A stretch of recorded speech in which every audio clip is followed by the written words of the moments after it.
ചില്ലുകൂടിലെ സിംഹവും കാട്ടിലെ രാജാവും. ഒരു വലിയ നഗരത്തിലെ പ്രശസ്തമായ ഒരു സർക്കസ് കമ്പനി. അവിടെ വിക്രം എന്നു പേരുള്ള ഒരു സിംഹമുണ്ടായിരുന്നു. വർഷങ്ങളായി അവൻ ആ സർക്കസിലെ പ്രധാന ആകർഷണമായിരുന്നു.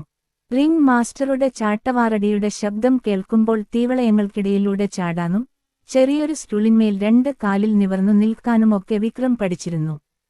ഓരോ പ്രകടനത്തിന് ശേഷവും കാണികൾ കൈയടിക്കുമ്പോൾ വിക്രം വിചാരിച്ചിരുന്നത്, ഞാൻ എത്ര ഭാഗ്യവാനാണ്. എനിക്ക് സമയത്തിന് ഭക്ഷണവും സുരക്ഷിതമായ ഒരു കൂട്ടും കിട്ടുന്നുണ്ട്. ലക്ഷക്കണക്കിന് ആളുകൾ എന്നെ വന്ന് കണ്ട് കൈയടിക്കുന്നു എന്നായിരുന്നു. സ്വന്തം കഴിവ് ആ ചില്ലുകൂടിനും സർക്കസ് കൂടാരത്തിനും ഉള്ളിൽ മാത്രമാണെന്ന് അവൻ വിശ്വസിച്ചു. വർഷങ്ങൾ കടന്നുപോയി. സർക്കസ് കമ്പനി പൂട്ടേണ്ടി വന്നപ്പോൾ വന്യജീവി സംരക്ഷണ വകുപ്പ് വിക്രമിനെ ഒരു വലിയ വനത്തിലേക്ക് തുറന്നുവിടാൻ തീരുമാനിച്ചു. അവൻ ജനിച്ചതും വളർന്നതും സർക്കസ് കൂടാരത്തിലായതുകൊണ്ട് കാട് അവന് തീർത്തും അപരിചിതമായിരുന്നു. പുതിയ ലോകം, പുതിയ ഭയങ്ങൾ. ആദ്യമായി കാട്ടിലേക്ക് ഇറങ്ങിയപ്പോൾ വിക്രം ഭയന്നുപോയി. തലയുയർത്തി നോക്കിയപ്പോൾ മുകളിൽ നീലാകാശവും ചുറ്റും കൂറ്റൻ മരങ്ങളും മാത്രം. അവിടെ അവന് നിർദ്ദേശങ്ങൾ നൽകാൻ റിംഗ് മാസ്റ്ററോ സമയത്തിന് ഭക്ഷണം തരാൻ ആളുകളോ ഉണ്ടായിരുന്നില്ല. ഒരു ദിവസം മുഴുവൻ വിശന്നു നടന്ന വിക്രം ഒരു അരുവിയുടെ തീരത്തെത്തി. വെള്ളം കുടിക്കാൻ ആഞ്ഞുപോയ അവൻ വെള്ളത്തിൽ തന്റെ നിഴൽ കണ്ടു. വർഷങ്ങളായി സർക്കസ് കൂട്ടിൽ കണ്ട് ശീലിച്ച അതേ മുഖം. പക്ഷേ പെട്ടെന്ന് കാട്ടിലെ മറ്റ് മൃഗങ്ങളുടെ ശബ്ദം കേട്ടപ്പോൾ അവൻ പേടിച്ച് ഒരു കാട്ടുമരത്തിന്റെ ചുവട്ടിലേക്ക് ഒളിച്ചു. ഒരു സിംഹത്തിന്റെ യഥാർത്ഥ ശക്തി അത് ജീവിക്കുന്ന ചുറ്റുപാടിലല്ല, മറിച്ച് അതിന്റെ ഉള്ളിലെ തിരിച്ചറിവിലാണ്. അവിടെ വെച്ചാണ് അവൻ ആ കാട്ടിലെ പ്രായം ചെന്ന മറ്റൊരു സിംഹത്തെ കാണുന്നത്. അവന്റെ പേര് സുൽത്താൻ എന്നായിരുന്നു. ശരീരമാകെ വേട്ടയാടിയതിന്റെയും പോരാട്ടങ്ങളുടെയും പാടുകളുള്ള ഗാംഭീര്യമുള്ള ഒരു വൃദ്ധസിംഹം. വിക്രം പേടിയോടെ സുൽത്താന്റെ അരികിലേക്ക് ചെന്നു.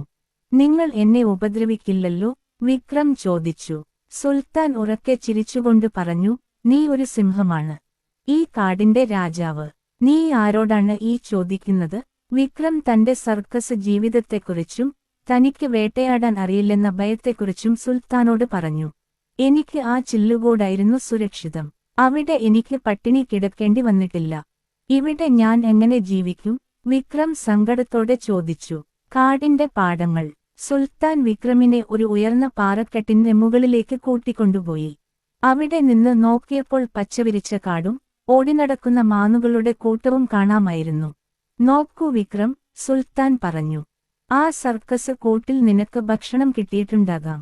പക്ഷേ അവിടെ നിന്റെ ശക്തി മറ്റൊരാളുടെ വിരുത്തുമ്പിലായിരുന്നു. അവർ തരുന്ന ആഹാരത്തിന് വേണ്ടി നീ നിന്റെ അന്തസ്സ് പണയം വെച്ചു. എന്നാൽ ഈ കാട് അങ്ങനെയല്ല. ഇവിടെ പ്രതിസന്ധികളുണ്ട്, പട്ടിണിയുണ്ടാകാം, പരിക്കേൽക്കാം. പക്ഷേ ഇവിടെ നീ സ്വതന്ത്രനാണ്. നിന്റെ ഭാവിയുടെ റിംഗ് മാസ്റ്റർ നീ മാത്രമാണ്. സുൽത്താൻ വിക്രമിനെ വേട്ടയാടാൻ പഠിപ്പിച്ചു. ആദ്യത്തെ കുറേ ദിവസങ്ങളിൽ വിക്രമിന്റെ ശ്രമങ്ങളെല്ലാം പരാജയപ്പെട്ടു. സർക്കസിലെ ചാട്ടവാറടിയേക്കാൾ വേദന അവന് വിശപ്പിൽ നിന്നും പരാജയങ്ങളിൽ നിന്നും ലഭിച്ചു. എന്നെക്കൊണ്ട് ഇതിന് കഴിയില്ല എന്ന് പറഞ്ഞ് അവൻ പലപ്പോഴും പിന്മാറാൻ ശ്രമിച്ചു. പക്ഷേ സുൽത്താൻ അവനെ പ്രോത്സാഹിപ്പിച്ചുകൊണ്ടേയിരുന്നു. പരാജയപ്പെടുന്നത് നിന്റെ സിംഹവീര്യമില്ലായ്മ കൊണ്ടല്ല, നീ നിന്റെ പഴയ ശീലങ്ങളെ പൂർണ്ണമായി ഉപേക്ഷിക്കാത്തതുകൊണ്ടാണ്. നിന്റെ ഉള്ളിലെ ഭയം മാറ്റിവെച്ച് ഒരൊറ്റ ലക്ഷ്യത്തിലേക്ക് കുതിക്കുക. മാറ്റത്തിന്റെ ഗർജനം. ഒരു ദിവസം സുൽത്താൻ കൂടെയില്ലാത്ത സമയത്ത് ഒരു കൂട്ടം കാട്ടുപോത്തുകൾ വിക്രമിന് നേരെ തിരിഞ്ഞു. സാധാരണയായി സർക്കസ് കൂട്ടിൽ വെച്ച് എന്തെങ്കിലും അപകടം വരുമ്പോൾ വിക്രം ഭയന്ന് ഒരു മൂലയിലേക്ക് ഒതുങ്ങാറായിരുന്നു പതിവ്. കാട്ടുപോത്തുകൾ അടുത്തേക്ക് വരുന്തോറും വിക്രമിന്റെ നെഞ്ചിടിപ്പ് കൂടി. പെട്ടെന്ന് അവന്റെ മനസ്സിൽ സുൽത്താന്റെ വാക്കുകൾ മുഴങ്ങി, നീ ഒരു സിംഹമാണ്, ഈ കാടിന്റെ രാജാവ്. വിക്രം ആദ്യമായി തന്റെ സർവശക്തിയുമെടുത്ത് കാട് വിറപ്പിക്കുന്ന രീതിയിൽ ഒന്നു ഗർജിച്ചു. ആ ഗർജനത്തിന്റെ തീവ്രതയിൽ കാട്ടുപോത്തുകൾ ഭയന്ന് ചിതറിയോടി. തന്റെ ഉള്ളിലെ യഥാർത്ഥ ശക്തി എന്താണെന്ന് വിക്രം തിരിച്ചറിഞ്ഞ നിമിഷമായിരുന്നു അത്. അവൻ പിന്നീട് ഒളിച്ചോടിയില്ല. കാട്ടുപോത്തുകളിൽ ഒന്നിന് നേരെ അവൻ കുതിച്ചുചാടി. സ്വന്തം അധ്വാനം കൊണ്ട് ആദ്യമായി അവൻ ഇരപിടിച്ചു. അന്ന് വൈകുന്നേരം അരുവിക്കരയിൽ ചെന്ന് വെള്ളം കുടിക്കുമ്പോൾ വിക്രം വീണ്ടും തന്റെ നിഴൽ കണ്ടു. പക്ഷേ ഇത്തവണ കണ്ടത് ഒരു സർക്കസ് മൃഗത്തെയല്ല, മറിച്ച് കാട്ടിലെ പുതിയ രാജാവിനെയായിരുന്നു. ഈ കഥ നമ്മളോട് പറയുന്നത്, മോറൽ ഓഫ് ദ സ്റ്റോറി, നമ്മളിൽ പലരും ഈ വിക്രമിനെപ്പോലെയാണ്. നമ്മുടെ കഴിവുകളെ ഒരു ചെറിയ വട്ടത്തിനകത്ത് കംഫോർട്ട് സോൺ നമ്മൾ ഒതുക്കി നിർത്താറുണ്ട്. സുരക്ഷിതത്വമെന്ന ചില്ലുകൂട് ഒരു ജോലി അല്ലെങ്കിൽ നിലവിലുള്ള ഒരു സാഹചര്യം സുരക്ഷിതമാണെന്ന് കരുതി നമ്മൾ പലപ്പോഴും പുതിയ മാറ്റങ്ങൾക്ക് മുതിരാറില്ല. പ്രതിമാസം കിട്ടുന്ന ചെറിയൊരു തുകയിലോ സൗകര്യത്തിലോ ഒതുങ്ങിക്കൂടുമ്പോൾ നമ്മൾ നമ്മുടെ വലിയ സ്വപ്നങ്ങളെയാണ് സർക്കസ് കൂട്ടിൽവെക്കുന്നത്. പരാജയങ്ങളെ ഭയക്കരുത്.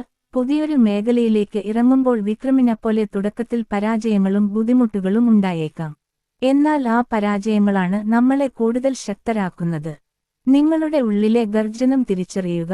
മറ്റുള്ളവരുടെ നിർദ്ദേശങ്ങൾക്കനുസരിച്ച് മാത്രം ജീവിക്കുന്ന റിംഗ് മാസ്റ്ററുടെ മൃഗമാകണോ അതോ സ്വന്തം ജീവിതത്തിന്റെ തീരുമാനങ്ങൾ സ്വയം എടുക്കുന്ന കാട്ടിലെ രാജാവാകണോ എന്ന് തീരുമാനിക്കേണ്ടത് നിങ്ങളാണ്. ഓർക്കുക, കൂട് എത്ര സുരക്ഷിതമാണെങ്കിലും ആകാശം തന്നെയാണ് പക്ഷിയുടെ യഥാർത്ഥ അവകാശം. അതുപോലെ പ്രതിസന്ധികളെ നേരിട്ട് നിങ്ങളുടെ ഉള്ളിലെ കഴിവുകളെ പുറത്തെടുക്കുക. വിജയം നിങ്ങളുടേതായിരിക്കും.